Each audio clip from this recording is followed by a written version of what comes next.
In this section, we'll look at the political battle over ratifying the Treaty of Versailles in the Senate. Wilson had signed the Treaty of Versailles, but as a treaty, it had to be ratified by the Senate. And as Wilson discovered, this wasn't going to be easy.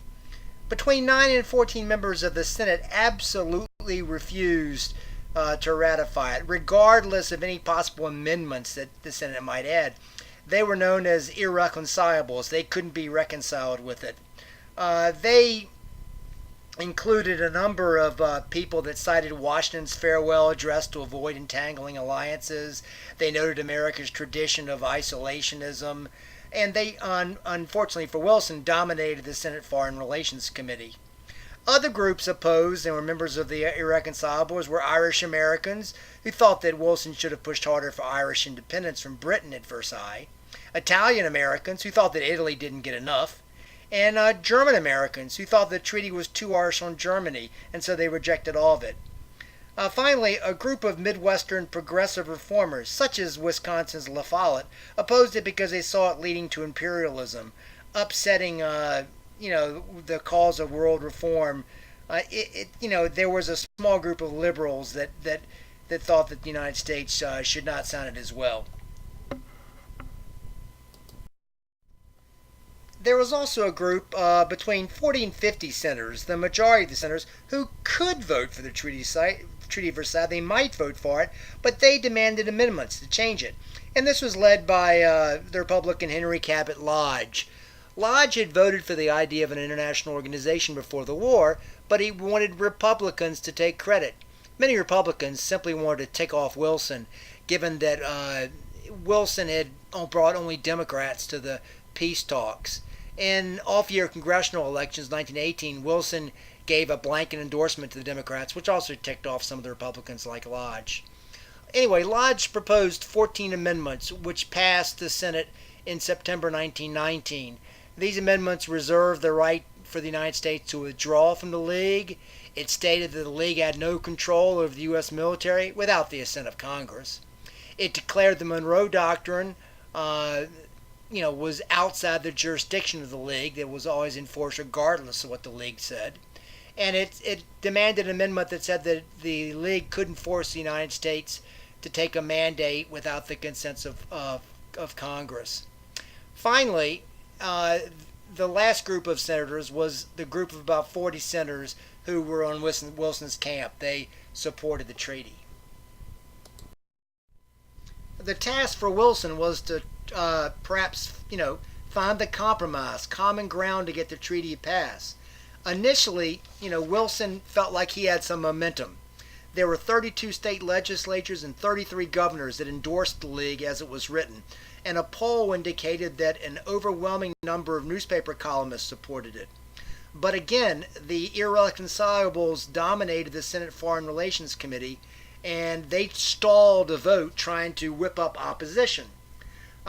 Wilson also became increasingly less flexible, and he began to say he wasn't going to accept, amendments, and he decided rather to take his case to the American public on a nationwide speaking tour.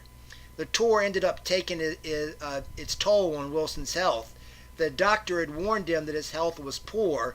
He'd been having, headaches in Paris. And, he's going to end up traveling more than 8,000 miles through the middle and far west of the United States in almost a month in September 1919. And he gave, almost 40 separate speeches. And, it was exhausting for a man in his 60s, and his doctors really worried. While on the tour, Wilson began to have blinding headaches and pains in his head. As he gave one of his longest and most important speeches at Pueblo, Colorado on September 25th, 1919, he collapsed. He canceled the rest of his speeches and ordered the presidential train to return to D.C. There was no Air Force One, of course. The first Air Force One was with Harry Truman after World War II. Wilson complained to his physician, quote, "I feel as though I'm going to pieces," unquote. On October 2nd, 1919, Wilson suffered a stroke that paralyzed the left side of his body and face. With Wilson disabled in the White House, Senate debated the Treaty of Versailles. The Senate Foreign Relations Committee recommended a passage of the treaty with 45 amendments. And most importantly, one of the amendments said the U.S. assumed no obligations under the League to preserve the territorial integrity or political independence of any country, or to interfere in international controversies, or use its armed forces to uphold any article of the treaty without joint sessions of Congress. Wilson says, no to the amendments passed before the committee, and orders his followers to vote against the treaty without any, to vote against the treaty with any of these amendments. And thus the treaty, without any amendments, failed. It got 53 votes to 38 against it, but it needed 76 votes for the required two-thirds majority. With international pressure, Congress agreed to take up the issue, to pass the treaty, again, with a new set of perhaps new amendments. Wilson, however, was reportedly was even more reluctant. He wasn't. He felt like he was dying, and he compromised a lot on the the 14 points in the Treaty of Versailles, and he felt like he just wasn't going to compromise anymore on the League of Nations.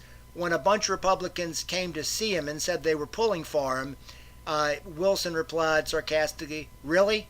Which way?"